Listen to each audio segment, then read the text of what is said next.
but we are standing by to join Spencer Darlington, who is at Jamaica House. This is where the announcement was made, and I'm sure, as we said earlier, it is a disappointment not only to the athletes but to the scores of spectators who normally converge at the National Stadium for the track event. And do we have Spencer?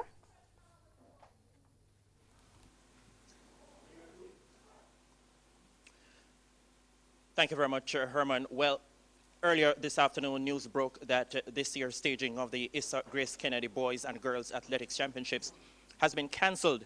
This is only the second cancellation of this event in the 110-year history of this spectacle. The first cancellation came back in 1944 due to World War II.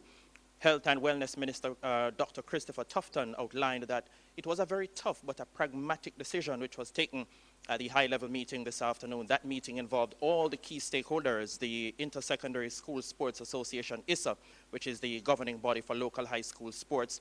We had representatives from the Ministry of Education, the Minister of Sports was there, the Health and Wellness Minister was there, and representatives from the title sponsor, Grace Kennedy, were there.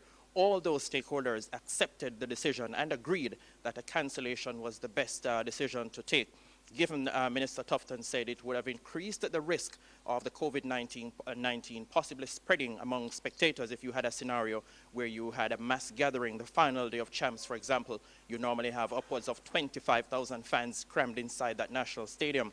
He figured that would have been too risky, and at the end of the day, all the relevant stakeholders agreed that a cancellation would have been in the best interest of all. I had a quick word with Minister of Sports, Olivia Babsy-Grange, a few minutes ago, and asked her about what had been suggested in some quarters, that champs be held without spectators. She told me that was not on the discussion table today because not only is the health and wellness of the spectators being paramount at this stage and being put on the top of the agenda, but the health and wellness of the athletes as well, because we would have had a scenario where about 2,400 to 2,600 athletes from 80 boys schools and 80 girls teams would have been competing. And against that background, the decision was taken to cancel this year's champs. We'll have much more for you coming up in Primetime Sports later.